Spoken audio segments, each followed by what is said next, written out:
Hello friends, welcome back to my channel. मैं हूं आपकी फ्रेंड वर्षा। फ्रेंड्स, आज के इस वीडियो में हम बीएड एंट्रेंस एग्जाम के हिंदी के प्रैक्टिस सेट के बारे में डिस्कस करेंगे। फ्रेंड्स, इस प्रैक्टिस सेट में हमने अनेक शब्दों के लिए एक शब्द जो कि बहुत ही एक्सपेक्टेड है और जो मोस्टली पूछे जाते हैं आपके एग्जाम में, हम उनको डिस्कस करेंगे। फ्रेंड्स, ये प्रीवियस ईयर का पेपर है, इससे आपकी प्रैक्टिस भी हो जाएगी। स्टार्टिंग के 17 क्वेश्चन हम ऑलरेडी डिस्कस कर चुके हैं।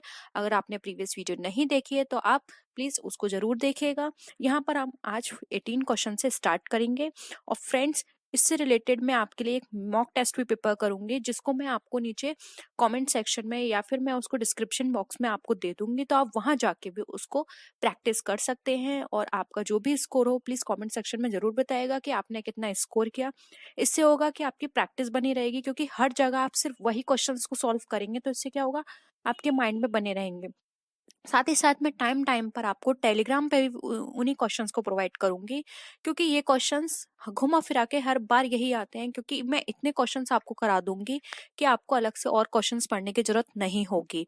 तो आप टेलीग्राम ग्रुप पे मुझे फॉलो कीजिए, मेरे फेसबुक ग्रुप पे मुझे फॉलो कीजिए। सबका लिंक मैंने डिस्क्रिप्शन बॉक्स में दे दिया है, नहीं तो आप वहां पे सर्च भी कर सकते हैं। बीएड एंट्रेंस एग्जाम ब्रैकेट में लिखा होगा माई कॉमर्स इन्फो, आप वहां पर जाके वहां से फॉलो कर सकते हैं। तो चलिए फ्रेंड्स, आज की इस वीडियो को स्टार्ट करते हैं। फ्रेंड्स, आज की इस वीडियो में हम स्टार्ट करेंगे सौतेली माता के लिए प्रयुक्त शब्द, यानी कि जो सौतेली माता होती है उसके लिए कौन सा शब्द यूज किया जाता है। बिमाता, सुमाता, कुमाता या फिर जामाता। तो फ्रेंड्स, अगर हम यहाँ पे बात करें तो सौतेली माता के लिए जो हिंदी में शब्द यूज किया जाता है वो होता है बिमाता। जबकि फ्रेंड्स, कुमाता वो होती है जिसको बुरी माता कहा जाता है। जैसे कि हमने कहा है कि हाँ, माता कुमाता नहीं हो सकती, बेटा बुरा हो सकता है। तो इस तरह के आपने बहुत सारे लोग बोलते हैं, सुना होगा। तो बुरी माता को कुमाता कहा जाता है और जो सौतेली माता होती है उसको बोला जाता है बिमाता। तो यहाँ पे जो हमारा राइट आंसर होगा वो होगा ऑप्शन नंबर ए, बिमाता। नेक्स्ट क्वेश्चन पे आते हैं, जिते जिसे जीता ना जा सके। विजित, अज्ञेय, अजय और दुर्जय। तो फ्रेंड्स, यहाँ पर हम बात कर रहे हैं जिसे जीता ना जा सके उसको क्या यूज करते हैं। तो फ्रेंड्स, जिसे जीता ना जा सके उसको बोलते हैं अजय। तो यहाँ पे ऑप्शन सी हमारा क्या हो जाएगा, राइट आंसर हो जाएगा।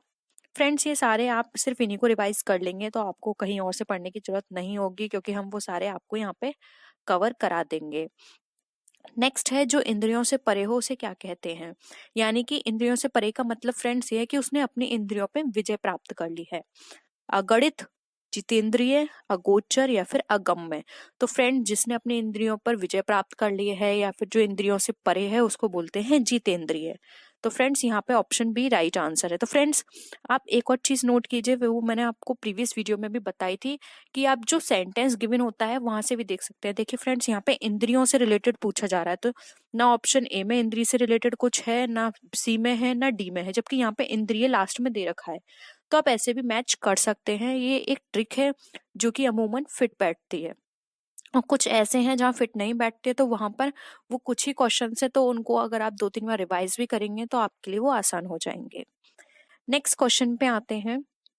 नेक्स्ट क्वेश्चन है हमारा, नींद पर विजय प्राप्त करने वाले के लिए एक शब्द बताइए। यानी कि वो व्यक्ति जिसे नींद नहीं आती या फिर जिसने अपनी नींद पे विजय प्राप्त कर लिया उसे क्या कहा जाता है। मितभाषी, सुषुप्त, गुडाकेश या फिर शयनागार। तो फ्रेंड्स, यहाँ पर बात की जा रही है ऐसे व्यक्ति की जिसने अपनी नींद पे विजय प्राप्त कर ली है। तो फ्रेंड्स, ऐसे उनको बोला जाता है जिनको कम नींद आती है, या फिर जो पर्सन मतलब नींद आ रही है लेकिन फिर भी वो उस नींद को खत्म करके अपना काम करता है, तो उसको बोला जाता है गुडाकेश। यानी कि ऑप्शन सी हमारा राइट आंसर है। सुषुप्त बोला जाता है फ्रेंड्स जिसको नींद आने की इच्छा है, यानी कि जिसको सोने की इच्छा होती है उसको बोला जाता है सुषुप्त। शयनागार बोला जाता है नींद का एक स्थान जहाँ पे लोग सोते हैं, उसको शयनागार बोलते हैं। और मितभाषी होते हैं जो बहुत मीठा बोलते हैं, उनको बोला जाता है मितभाषी। तो यहाँ पे नींद पर विजय प्राप्त करने वाले का मतलब है गुडाकेश। तो यहाँ पे ऑप्शन सी हमारा क्या हो गया, राइट आंसर हो गया। नेक्स्ट क्वेश्चन पे आते हैं, कम बोलने वाले के लिए एक शब्द। यानी कि जो व्यक्ति कम बोलता है उसे क्या बोलते हैं। मितभाषी, वाचाल, चपल या मूर्ख।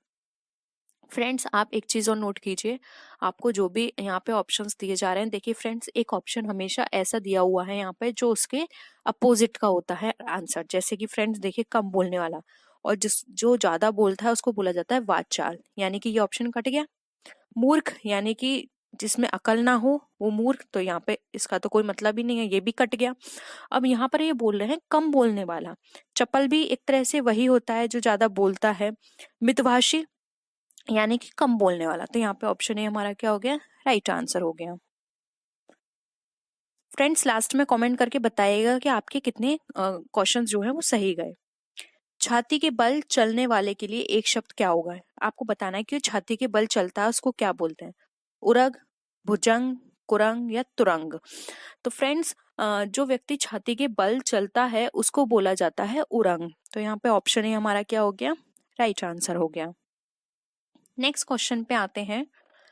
फ्रेंड्स इससे रिलेटेड मैंने एक इम्पॉर्टेंट वीडियो आप पहले ही अपलोड कर दिए, तो आप प्लीज जाके जरूर देख लीजिएगा, क्योंकि वहां पे मैंने जो भी आपके एग्जाम के अकॉर्डिंग इम्पोर्टेंट हैं वो सारे अनेक शब्दों के लिए एक शब्द एक वीडियो में कंबाइन करके ऑलरेडी अपलोड कर दिए हैं, तो आप वहां जाके भी एक बार रिविजन कर लीजिएगा।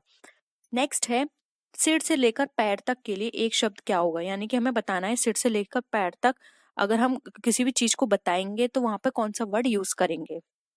सिर स्तरण, आपाद मस्तक, शिरोधार्य या फिर मस्तकापाद। तो फ्रेंड सिर से लेके अगर हम पैर तक कुछ बता रहे हैं तो उसको बोलते हैं आपाद मस्तक, तो ऑप्शन बी यहाँ पे क्या हो गया हमारा, राइट आंसर हो गया। नेक्स्ट क्वेश्चन पे आते हैं। जिनकी भुजाएं घुटनों तक लंबी हो के लिए एक शब्द बताइए। फ्रेंड्स आपको पता है ऐसा कौन था जिसकी भुजाएं घुटनों तक लंबी थी, तो फ्रेंड्स वो थे हमारे प्रभु श्री राम जी भगवान। उनकी भुजाएं, ये कहा जाता है कि उनकी भुजाएं इतनी लंबी थी कि वो घुटनों तक आती थी। ठीक है, तो अब आपको बताना है कि जिनकी भुजाएं घुटनों तक लंबी होती हैं उनको क्या बोला जाता है, अजान बाहु, अनजान बाहु, समबाहु या फिर अग्रबाहु। तो फ्रेंड्स जिनकी भुजाएं घुटनों तक लंबी होती हैं उसको बोला जाता है अजान बाहु, और इसलिए श्री राम भगवान को भी अजान बाहु बोला जाता है। तो ऑप्शन ए आपका यहाँ पे क्या हो गया, राइट आंसर हो गया। नेक्स्ट क्वेश्चन पे आते हैं। उपन्यास से संबंधित के लिए एक शब्द बताइए, यानी कि जो जिसका उपन्यास से संबंध है उस पे हमें बताना है। उपन्यासकार, औपन्यासिक, ऐतिहासिक या फिर काव्यशास्त्र। तो फ्रेंड्स यहाँ पे उपन्यास से संबंध बताया, अगर ये होता कि उपन्यास लिखने वाला तो हम यहाँ पे उपन्यासकार कर सकते थे, लेकिन यहाँ पे संबंधित है तो ये कट गया। ऐतिहासिक, इतिहास से संबंधित हो गया तो ये भी कट गया। काव्यशास्त्र मतलब जो काव्य से रिलेटेड हो, तो ये भी हमारा कट गया। तो ऑप्शन बचा हमारा बी, तो यहाँ पे राइट आंसर होगा हमारा औपन्यासिक, उपन्यास से संबंधित है, तो ऑप्शन बी हमारा राइट आंसर है। तो फ्रेंड्स इस तरह के क्वेश्चंस आप एलिमिनेशन के थ्रू भी कर सकते हैं, जो कि बहुत ही इजी वे है राइट आंसर टिक करने का।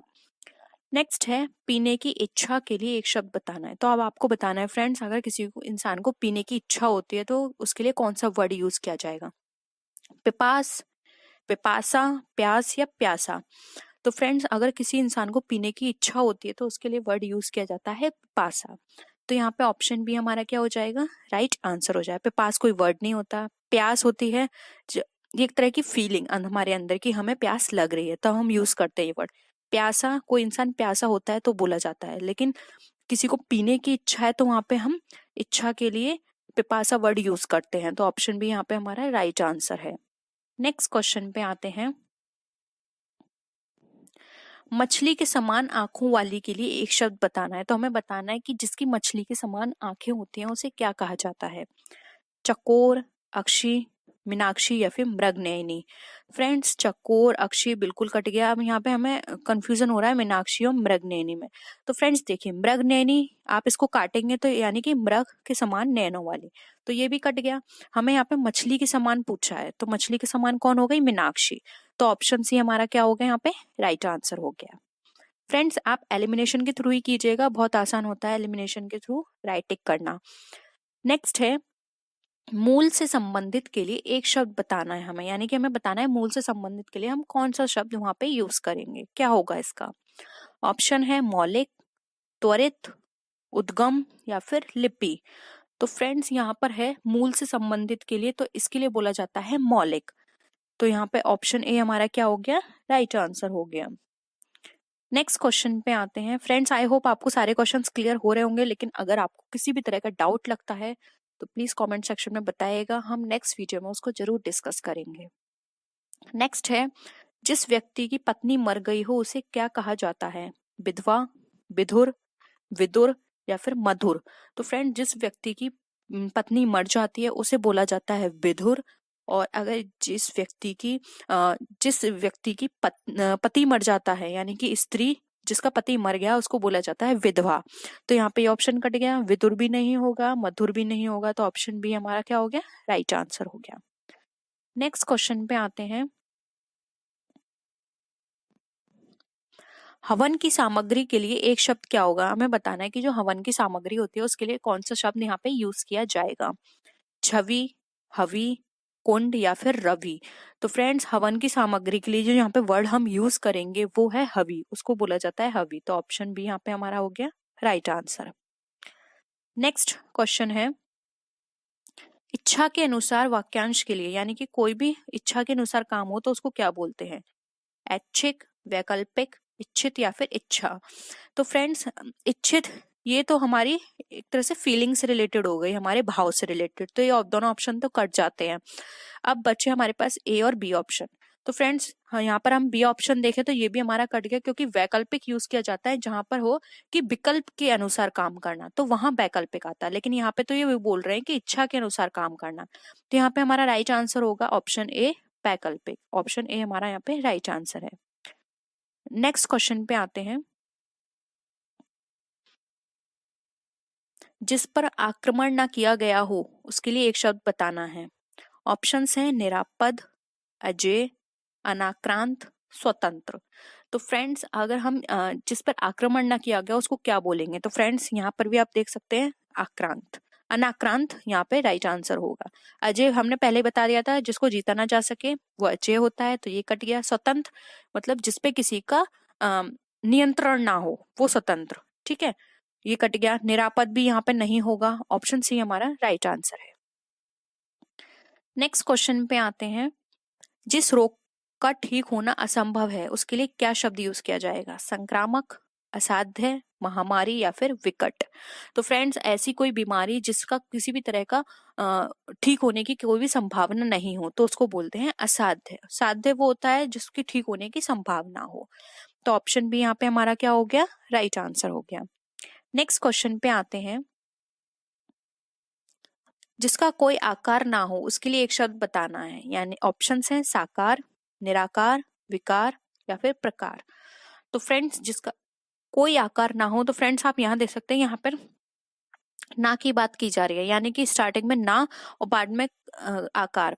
तो फ्रेंड्स आप ऐसे भी लगा सकते हैं निराकार, इसका यहाँ पे राइट आंसर होगा, यानी निराकार कुछ नेगेटिव वर्ड यहाँ पे यूज किया जा रहा है ना, तो यहाँ पे क्या हो गया, आकार हम निश्चिंत नहीं है यानी कि वो निराकार है। जिसका जैसे कि ईश्वर के लिए हम ये वर्ड यूज करते हैं कि हमारे ईश्वर का जो आकार है वो निराकार है, वो हर जगह है। हम ये नहीं कह सकते कि हमारे जो भगवान है या फिर जिसपे हम बिलीव करते हैं कोई भी हो वो हो सिर्फ यहाँ मिलेंगे या वहां मिलेंगे, वो हर जगह है और उनका कोई आकार नहीं है, वो निराकार है, तो ये यूज किया जाता है।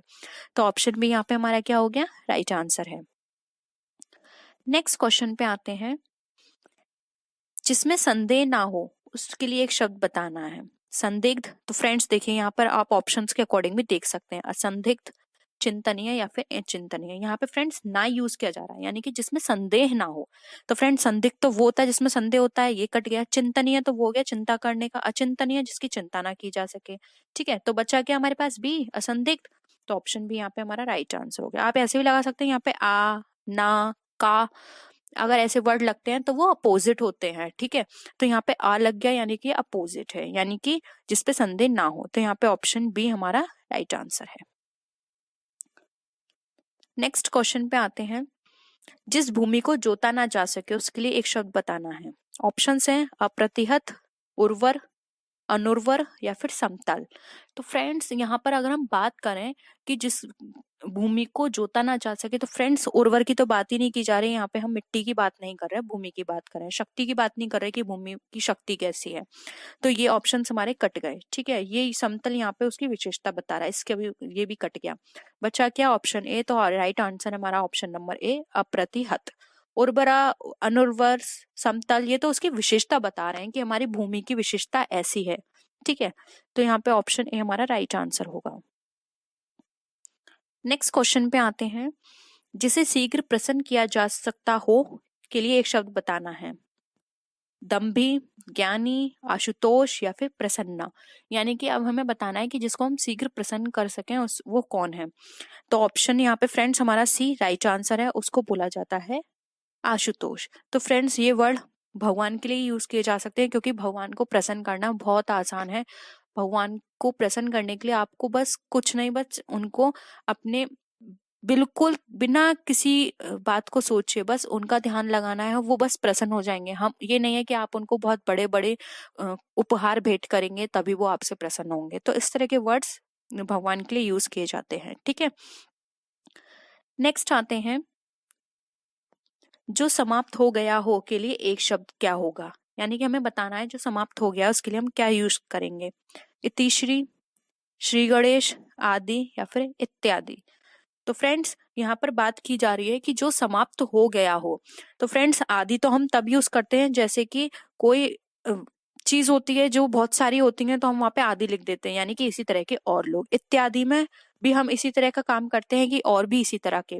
श्री गणेश में जब कुछ आरंभ करना होता है। तो ये तीन ऑप्शन कट गए, बचा हमारे पास इतिश्री। तो ऑप्शन ए हमारा यहाँ पे राइट आंसर होगा। नेक्स्ट क्वेश्चन पे आते हैं। जो लुप्त हो गया हो के लिए एक शब्द बताना है यहाँ पर हमें। विलुप्त, परोक्ष, अगोचर या फिर अदृश्य। तो यहाँ पे बताना है जो लुप्त हो गया है उसके लिए एक शब्द। तो फ्रेंड्स लुप्त हो गया है यानी कि वो विलुप्त है। तो ऑप्शन ए यहाँ पे हमारा राइट आंसर है। परोक्ष नहीं होगा, अगोचर नहीं होगा, अदृश्य मतलब जो दिखाई नहीं देती। तो ये भी हमारा तीनों ऑप्शन कट जाते हैं। ऑप्शन ए हमारा राइट आंसर होगा। नेक्स्ट क्वेश्चन पे आते हैं। दूसरों से आगे बढ़ने की इच्छा के लिए एक शब्द बताना है। यानी कि हमें बताना है कि जो दूसरों से आगे बढ़ने की सोचे उसको क्या वर्ड यूज करेंगे। स्पर्धा, ईर्ष्या, क्रोध या द्वेष। तो फ्रेंड्स दूसरों से आगे बढ़ने का काम होता है स्पर्धा यानी कंपटीशन। जैसे कि आज के टाइम में हम सबको पता है कि जॉब लेने के लिए, कहीं भी एडमिशन लेने के लिए कंपटीशन बहुत बढ़ गया है। यानी कि हर कोई एक दूसरे से आगे बढ़ना चाहता है और वो इस हिसाब से मेहनत भी करता है। हम ये नहीं कह सकते कि आगे हम ऐसे ही बढ़ सकते हैं, हमें मेहनत करनी होगी तभी हम आगे बढ़ सकते हैं।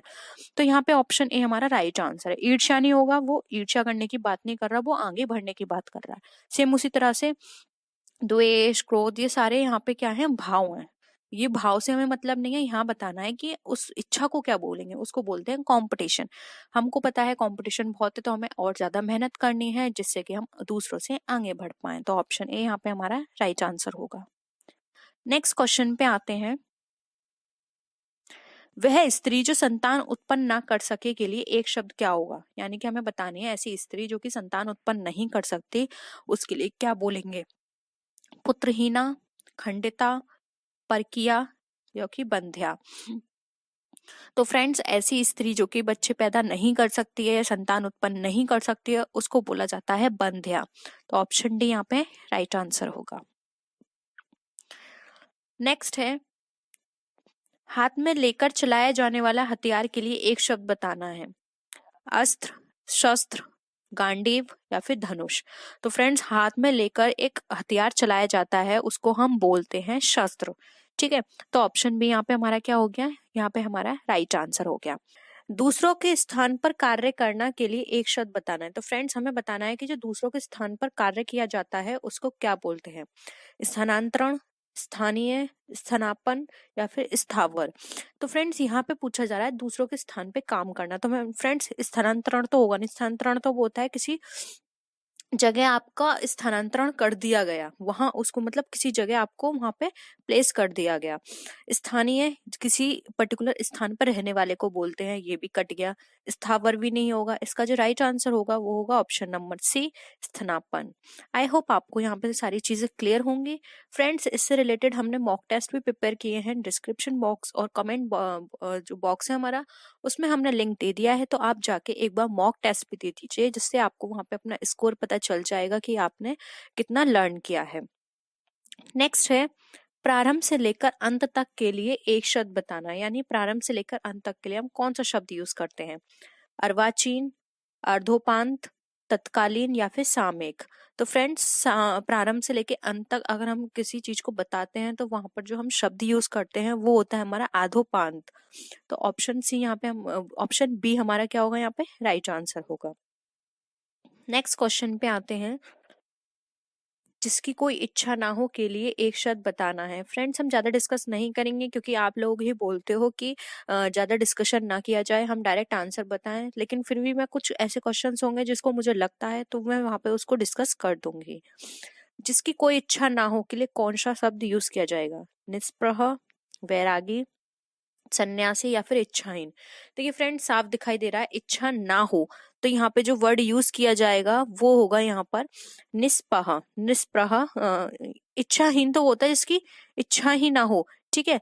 इच्छाहीन यहाँ पे यूज नहीं किया जाएगा, यहाँ जो वर्ड यूज किया जाएगा वो होगा यहाँ पर निष्पह। नेक्स्ट क्वेश्चन पे आते हैं, बिना पलक गिराए के लिए एक शब्द बताना है। निर्निमेष, अपलक, अनिमेष या फिर ये सभी। तो हमें बताना है बिना पलक गिराए के लिए हम कौन सा शब्द यहाँ पे यूज करेंगे। तो फ्रेंड्स, इसके लिए ये तीनों ही वर्ड यूज किए जाएंगे, इसलिए ऑप्शन हमारा डी यहाँ पे राइट आंसर हो जाएगा।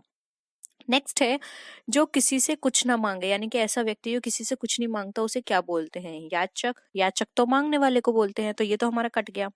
फिर है अजाची, अयच या फिर अयाचक। तो फ्रेंड्स, इसके लिए जो यूज किया जाता है शब्द वो होता है अचाची। तो ऑप्शन बी यहाँ पे हमारा कौन सा है? राइट आंसर है।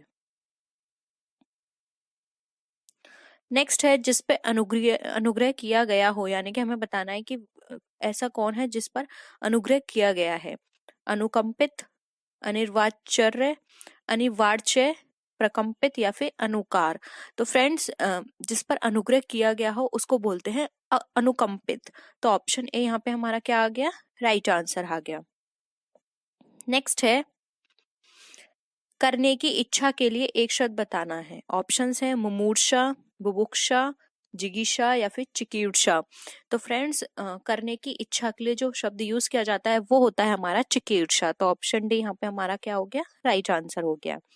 फ्रेंड्स, हमने इम्पोर्टेंट जो भी आपके एग्जाम से रिलेटेड है उसकी भी एक वीडियो ऑलरेडी अपलोड कर दी है, तो आप एक बार उसको जरूर देख लीजिएगा कि आपके एग्जाम में किस तरह के पूछे जाते हैं, क्योंकि ये उसी से ही बेस्ड है।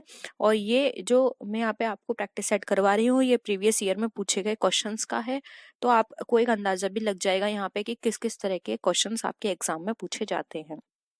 अगर आप इन सब का रिवीजन कर लेते हैं तो आपको एक्स्ट्रा पढ़ने की जरूरत नहीं होगी। नेक्स्ट है, तैरने की इच्छा रखने वाले के लिए एक शब्द क्या होगा? अब हमें बताना है कि जिसको तैरने की इच्छा होती है उसके लिए कौन सा शब्द यूज किया जाता है। तितीर्ष, तितिक्ष, तृप्ति या फिर त्रिवेणी।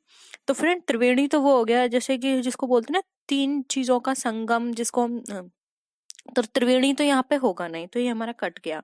तितिक्ष भी नहीं होगा इसका। तृप्ति होता है किसी चीज की हमें मतलब कोई भी ऐसी इच्छा है जिसकी अब हमें इच्छा नहीं है, हम उसको पूरा कर चुके हैं, यानी कि जैसे हम कहते हैं ना कि अब वो चीज मुझे नहीं चाहिए, उसकी मेरे पूरी तृप्ति हो चुकी है, मतलब मैं उसको क्या हूँ, अब मेरे अंदर उस चीज को लेके किसी भी तरह की इच्छा शेष नहीं है, तो वहां तृप्ति यूज किया जाता है, तो ये भी कट गया।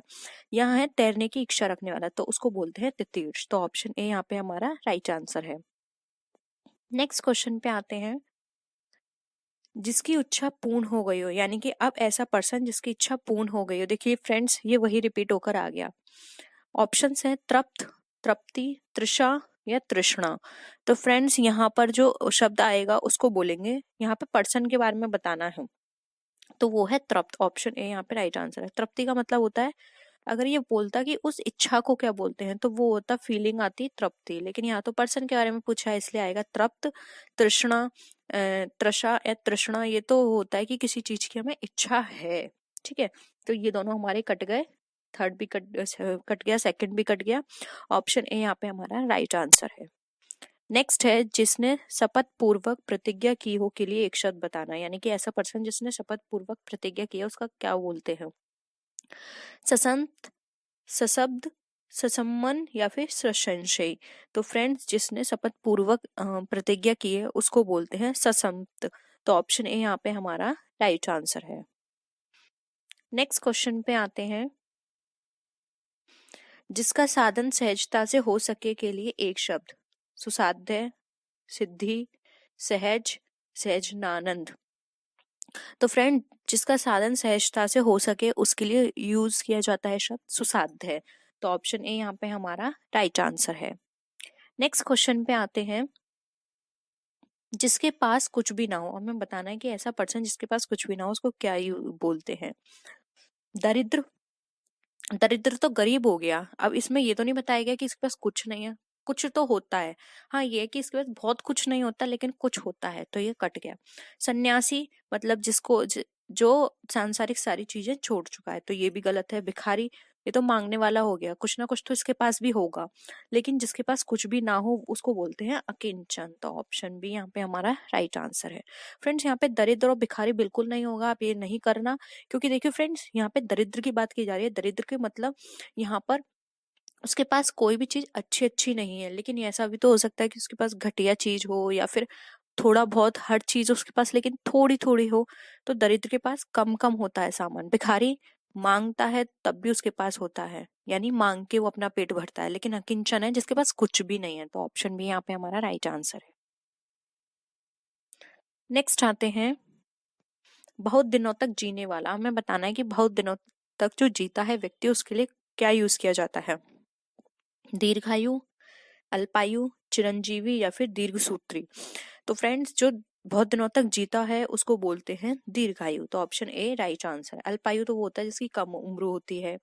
चिरंजीवी यानी कि चिरंजीवी ज्यादातर जब किसी को आशीर्वाद दिया जाता है तब ये यूज किया जाता है, लेकिन ये नहीं है कि बहुत दिनों तक जीने वाला। दीर्घसूत्री भी इसका आंसर नहीं होगा। तो ये तीनों हमारे कट जाते हैं। राइट आंसर जो होगा वो होगा हमारा दीर्घायु। नेक्स्ट आते हैं क्वेश्चन पे। वह नायक जो आत्माभिमान नहीं दिखाता, यानी कि जो किसी भी तरह का, हम घमंड भी बोल सकते हैं यहाँ पे, तो आत्माभिमान नहीं दिखाता उसको क्या बोलते हैं?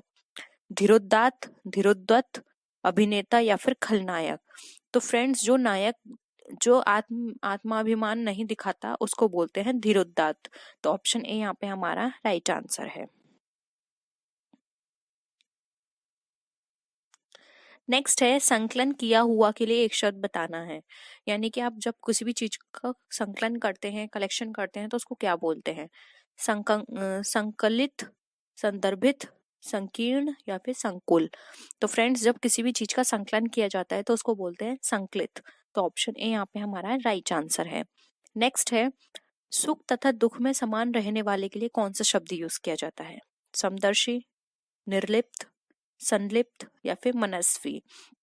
तो फ्रेंड्स जो पर्सन सुख और दुख दोनों में समान रहता है उसको बोलते हैं निर्लिप्त। तो ऑप्शन बी यहाँ पे हमारा क्या हो गया? राइट आंसर हो गया। फ्रेंड्स कमेंट सेक्शन में जरूर बताइएगा कि आपके कितने क्वेश्चंस यहाँ पे सही हुए हैं। नेक्स्ट है जिसका संकल्प या निश्चय किया गया हो, यानी कि किसी चीज का ऐसा जिसके लिए हमने संकल्प या निश्चय किया है तो उसको क्या बोलेंगे? प्रतिज्ञा, संकल्पना, संकल्पित या फिर प्रतिष्ठित। तो फ्रेंड्स जिस चीज की संकल्पना की गई है, संकल्प किया गया है या निश्चय किया गया है उसको बोलते हैं संकल्पित। तो ऑप्शन सी यहाँ पे हमारा राइट आंसर है। नेक्स्ट है सृजन की इच्छा के लिए एक शब्द, हमें बताना है सृजन की इच्छा के लिए क्या शब्द आएगा? आकांक्षा, सिसृप्षा, सृजना या फिर महत्वाकांक्षा।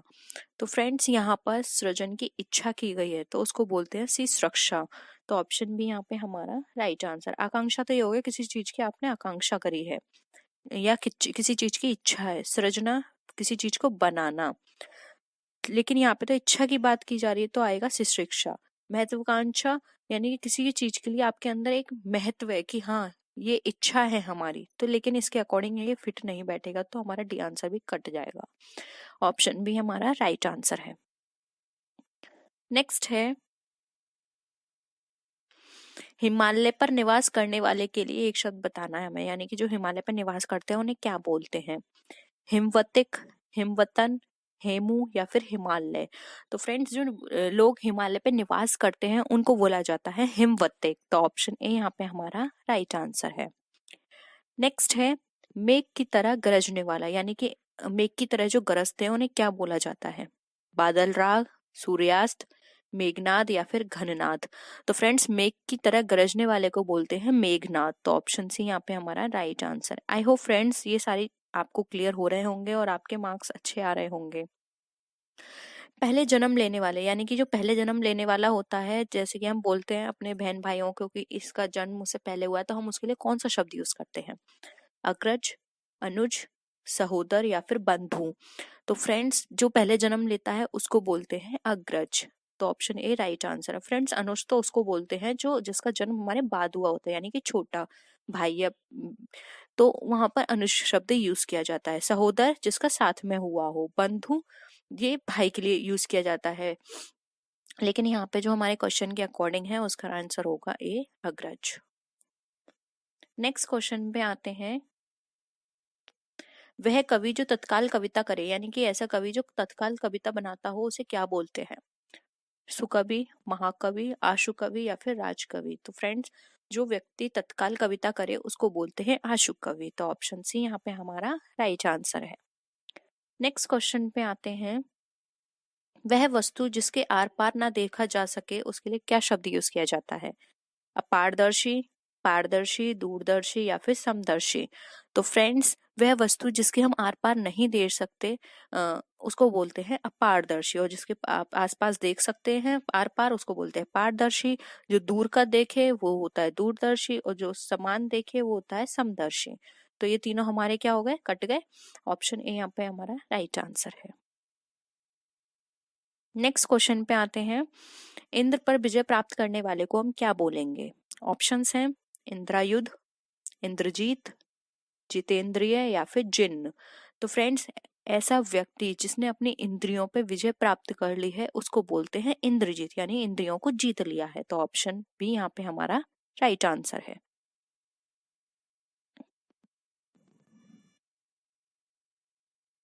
नेक्स्ट है, तपस्या करने वाला मनुष्य। अब हम बताना ही जो तपस्या करने वाला मनुष्य है उसके लिए क्या यूज किया जाता है? तपोलोक, तपस्वी, तपोमय या फिर तपु।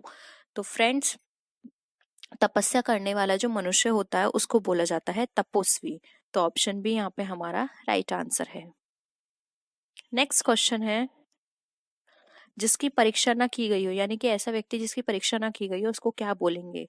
निष्परुष, निष्परीक्षित, परीक्षित या फिर परीक्षार्थी। परीक्षित परीक्षा की गई हो, परीक्षार्थी परीक्षा देने वाला। तो यहाँ पे जो ऑप्शन बी होगा हमारा राइट आंसर होगा, निष्परीक्षित।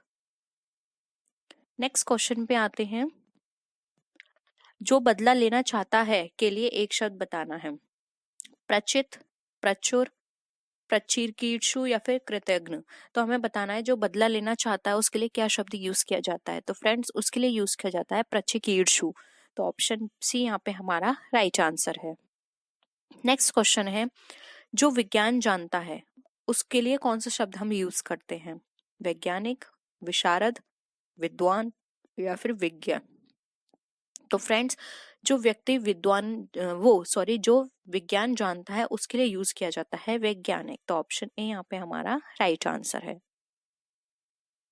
नेक्स्ट आते हैं, जिस पर विश्वास किया गया हो उसके लिए क्या शब्द यूज किया जाता है? विश्वास पात्र, विश्वस्त, विश्वासी या फिर विश्वसनीय। तो फ्रेंड जिस पर विश्वास किया गया हो उसके लिए हम यूज करते हैं विश्वस्त। तो ऑप्शन बी यहाँ पे हमारा राइट आंसर है। विश्वास पात्र तो होता है जिस पर हमने विश्वास करने योग्य जो होता है उसको बोला जाता है विश्वास पात्र। विश्वसनीय यानी कि जो यूनिवर्सल है, जो ट्रू है एकदम, उसको बोलते हैं विश्वसनीय। लेकिन यहाँ पे हमारे क्वेश्चन के अकॉर्डिंग जो राइट आंसर होगा वो होगा विश्वस्त। आई होप यहाँ पे आपको क्लियर होगा। फिर भी आपको किसी भी तरह का डाउट लगता है तो आप नीचे कमेंट सेक्शन में जरूर बताइएगा, हम कोशिश करेंगे उसको दोबारा से डिस्कस करने की। नेक्स्ट है, जिस पर अंकुश नहीं हो उसके लिए एक शब्द बताना है। तो ऑप्शंस हैं निरंकुश, कुशाग्र, किशोर या फिर अंशुल। तो फ्रेंड, जिस पर अंकुश नहीं होता है उसको बोलते हैं निरंकुश। तो ऑप्शन ए राइट आंसर है। कुशाग्र बोलते हैं जिसकी बुद्धि तेज होती है। किशोर यानी कि जो अभी बालक हो। अंशुल शब्द यूज किया जाता है, वो भी अलग होता है, लेकिन वो इसके अकॉर्डिंग नहीं होगा। अभी मुझे क्लियर याद नहीं आ रहा है कि अंशुल किसके लिए यूज किया जाता है, लेकिन अंशुल इसके लिए बिल्कुल यूज नहीं होगा। आप इसको ऐसे भी पता लगा सकते हैं फ्रेंड्स। यहाँ पे लिखा है जिस पर अंकुश नहीं हो। अंकुश, तो फ्रेंड्स बहुत सारे, मैंने आपको कल की वीडियो में भी बताया था कि बहुत सारे क्वेश्चंस हमारे ऐसे होंगे जो कि क्वेश्चन से ही हमें आंसर मिल जाएगा। अंकुश ना हो तो निरंकुश होगा। ठीक है, तो ऑप्शन ए यहाँ पे हमारा राइट आंसर है। नेक्स्ट है, जिसकी चिंता ना की जा सके उसके लिए कौन सा शब्द होगा। अचिंत्य, चिंतनशील, चिंतामणि या फिर चैतन्य। फ्रेंड्स, ये रिपीट हुआ है 3 बार क्वेश्चन, ये याद रखिएगा, ये क्वेश्चन 3 बार रिपीट हुआ है। तो जिसकी चिंता नहीं की जा सकती उसको बोला जाता है अचिंत्य। तो ऑप्शन ए यहाँ पे हमारा राइट आंसर। फ्रेंड्स, जो एक्सपेक्टेड क्वेश्चन है उसके अंदर भी मैंने ये सारे क्वेश्चंस डिस्कस किए हैं। तो प्लीज आप अगर इन सारी वीडियोस को भी देख लेते हैं तो मुझे नहीं लगता कि आपका कोई भी क्वेश्चन मिस होगा, क्योंकि हमने अपनी सारी वीडियोस में, प्रैक्टिस सेट में, एक्सपेक्टेड क्वेश्चंस में, इंपॉर्टेंट क्वेश्चंस में वो सब क्वेश्चंस डिस्कस किए हैं जो कि एग्जाम के पॉइंट ऑफ व्यू से बहुत ही इंपॉर्टेंट है। तो अगर आप अपनी प्रैक्टिस कर रहे हैं और साथ ही साथ हमारी सारी वीडियोस देख रहे हैं, हमारे मॉक टेस्ट दे रहे हैं, तो मुझे नहीं लगता कि आप कोई भी क्वेश्चन वहां पे छोड़कर आने वाले हैं, क्योंकि हमने वो सारे क्वेश्चंस वहां पे कवर किए हैं। तो आप मॉक टेस्ट जरूर दीजिए और सारी वीडियोस भी जरूर देखिएगा। नेक्स्ट क्वेश्चन पे आते हैं। आकाश से संबंधित के लिए एक शब्द बताना है। ऑप्शंस हैं आकाशीय, पार्थिव, सामुद्रिक या फिर सौर। फ्रेंड्स देखिए यहाँ पे आपको ऑप्शन से ही साफ दिख जाएगा। पार्थिव नहीं होगा, सामुद्रिक यानी समुद्र से संबंधित है कुछ, तो ये भी कट गया। सौर, सौर मंडल से संबंधित है, ये भी कट गया। बचा क्या, आकाशीय। तो ऑप्शन ए यहाँ पे हमारा राइट आंसर होगा। इस तरह के क्वेश्चंस फ्रेंड्स आप एलिमिनेशन से भी करेंगे तब भी आपके करेक्ट हो जाएंगे। नेक्स्ट है, जिसकी परीक्षा हो रही हो उसके लिए क्या बताना है। ऑप्शन है परीक्षार्थी, परीक्षक, विद्यार्थी या फिर शोधार्थी। तो फ्रेंड, शोधार्थी तो होता है शोध करने वाला। विद्यार्थी कोई भी हो सकता है, जरूरी नहीं है कि इसकी परीक्षा भी हो रही हो। परीक्षक वो होता है जो परीक्षा लेता है। तो बचा कौन सा, परीक्षार्थी। तो आपका जो राइट आंसर होगा वो होगा ऑप्शन नंबर ए, परीक्षार्थी। नेक्स्ट क्वेश्चन है, व्याकरण के आचार्य के लिए एक शब्द क्या होगा, यानी कि जो व्याकरण का आचार्य होता है उसको क्या बोलते हैं। व्याकरणविद, वेदाचार्य, वैयाकरण या फिर व्याकरणिक। तो फ्रेंड्स, ये थर्ड ऑप्शन हमारा जो है ये यहाँ पर, सॉरी यहाँ पे थर्ड नहीं, यहाँ पे जो हमारा फर्स्ट ऑप्शन होगा ये हमारा कट जाता है। व्याकरणविद नहीं आएगा, वेदाचार्य वेदों से रिलेटेड होता है तो ये भी कट गया, व्याकरणिक भी हमारा कट गया। जो हमारा राइट आंसर होगा वो होगा ऑप्शन नंबर सी, व्याकरण। उसको जो व्याकरण के आचार्य होते हैं उनको बोला जाता है व्याकरण। ठीक है, तो ऑप्शन सी यहाँ पे हमारा राइट आंसर है। नेक्स्ट है, कुंती के पुत्र के लिए एक शब्द बताना है। तो कुंती के पुत्र के लिए कौन सा शब्द हम यूज करेंगे। कुंत, कौंत, कौंतेय या फिर कंत। तो फ्रेंड्स, जो कुंती के पुत्र होते हैं उनको जो शब्द यूज किया जाता था वो बोला जाता है कौंतेय। तो ऑप्शन सी यहाँ पे हमारा राइट आंसर है। नेक्स्ट क्वेश्चन पे आते हैं। प्रवास करने वाले के लिए एक शब्द बताना है, यानी कि जो प्रवास करने वाले होते हैं उन्हें हम क्या बोलते हैं। प्रवासी, निवासी, विदेशी या फिर स्वामी। तो फ्रेंड्स, यहाँ भी आप देखिए एलिमिनेशन से कर सकते हैं। निवासी यानी कि निवास करने वाले, ये कट गया। विदेशी वो होते हैं जो दूसरे देश के होते हैं, ये भी कट गया। स्वामी यानी किसी भी जगह का, किसी भी जगह का ही बोलेंगे, उसका मालिक होना, वो स्वामी होता है। तो फ्रेंड्स, यहाँ पर देखिए बच्चा क्या, ऑप्शन 1 बचा, और देखिए ये हमारे इससे भी मैच कर रहा है। प्रवासी, प्रवास करने वाला, प्रवासी। तो ऑप्शन ए यहाँ पे हमारा राइट आंसर है। बहुत ही सिंपल है। ठीक है, बिना विरोध के लिए एक शब्द। विरोधी, निर्विरोध, प्रतिरोध या अवरोध। तो फ्रेंड्स यहाँ पर ये बात कर रहे हैं बिना विरोध के, ठीक है। विरोधी तो वो होते हैं जो विरोध करते हैं, ठीक है। यहाँ हम बिना विरोध के बात कर रहे हैं। प्रतिरोध भी हट जाएगा, अवरोध भी हट जाएगा। यहाँ पर जो राइट आंसर आएगा वो होगा, यहाँ पे मैं एक बार आपको फिर से बता देती हूँ, राइट आंसर है हमारा यहाँ पे बी, निर्विरोध। फ्रेंड्स, अगर आपको कोई और क्वेश्चंस भी लगते हैं जो कि आपके पास हैं और आपको लगते हैं कि वो डिस्कस होने चाहिए, तो आप उसे भी मेरे मेल कर सकते हैं उन क्वेश्चंस को। और अगर आप किसी टॉपिक पे भी चाहते हैं कि इस पे एक पर्टिकुलर वीडियो बने, हम डिस्कशन करें, तो आप प्लीज कमेंट सेक्शन में जरूर बताएगा। वैसे हम कोशिश करेंगे हिंदी, आपका पूरा जीके जो जनरल एप्टीट्यूड है वो paper and plus commerce, in 3 paper को हम आपके पूरे करा दें, ठीक है। फिर भी आपको अगर कुछ और लगता है तो आप नीचे कमेंट सेक्शन में बता सकते हैं। नेक्स्ट है, प्रत्यक्ष किस वाक्यांश के लिए एक शब्द है? आंखों के सामने, आंखों से ओझल, अधिक दूर होना, या फिर अधिक निकट होना। तो फ्रेंड्स, प्रत्यक्ष का मतलब क्या होता है? बिल्कुल पास में होना, ठीक है। जैसे कि हम नॉर्मल भी बोलते हैं, तो प्रत्यक्ष का मतलब होता है बिल्कुल पास में। तो बिल्कुल पास में क्या होगा? आंखों से ओझल, ये कट गया। ओझल मतलब जो दिखाई ना दे। अधिक दूर होना, ये भी कट गया, ये तो प्रत्यक्ष की बात करें। अधिक दूर होगा तो प्रत्यक्ष कैसे होगा? अधिक निकट होना, ये भी नहीं आएगा। इसका जो राइट आंसर होगा वो होगा आंखों के सामने, यानी कि प्रत्यक्ष रूप से हम जब किसी को देखते हैं तो हमारे आंखों के सामने ही होता है। तो ऑप्शन ए यहाँ पे हमारा राइट आंसर है। नेक्स्ट एंड लास्ट क्वेश्चन है आज की हमारी वीडियो का, और ये सब क्वेश्चंस को देखने के बाद मुझे नहीं लगता कि आपको किसी भी क्वेश्चन में कोई भी प्रॉब्लम होगी, या फिर कोई भी क्वेश्चन होगा जिसे आप कहेंगे कि ये हमने नहीं पढ़ा, क्योंकि हमने सारे क्वेश्चंस डिस्कस कर लिए हैं आपके एग्जाम के अकॉर्डिंग। तो इतना आप ट्रस्ट करिए कि अगर आपने ये सारी वीडियो देखी है, ये सारे क्वेश्चन समझे हैं, तो आपका 2 या 3 जो क्वेश्चंस आपके एग्जाम में आते हैं वो आपके कहीं नहीं जाने वाले हैं, आपके वो सारे के सारे क्लियर होंगे। नेक्स्ट है, जिसे सम्मान प्राप्त हो के लिए एक शब्द क्या होगा? सम्मानीय, सम्मानित, सम्मान, या फिर सम्मत। तो फ्रेंड, जिसे सम्मान प्राप्त होता है उसे बोलते हैं हम सम्मानित। तो ऑप्शन भी यहाँ पे हमारा राइट आंसर है। तो फ्रेंड्स, आई होप आपको हमारी वीडियो पसंद आई होगी। वीडियो पसंद आई तो प्लीज़ अपने फ्रेंड्स के साथ इस वीडियो को शेयर कीजिए। इस वीडियो को लाइक करना मत भूलिएगा, और अगर चैनल अभी तक सब्सक्राइब नहीं किया है तो प्लीज़ चैनल को सब्सक्राइब कर लीजिए, क्योंकि आप चैनल सब्सक्राइब करते हैं तो इससे हमें मोटिवेशन मिलता है कि हम और भी इस तरह की वीडियो बनाएं। और किसी भी तरह का आपको डाउट लगता है या आप कोई सजेशन देना चाहते हैं, तो फ्रेंड्स उसके लिए भी मोस्ट वेलकम। आप नीचे जा कमेंट सेक्शन में हमें कोई भी सजेशन दे सकते हैं। तो फ्रेंड्स, नेक्स्ट वीडियो में हम फिर मिलते हैं आपसे और भी अच्छी वीडियोस के साथ। तब तक के लिए बाय बाय।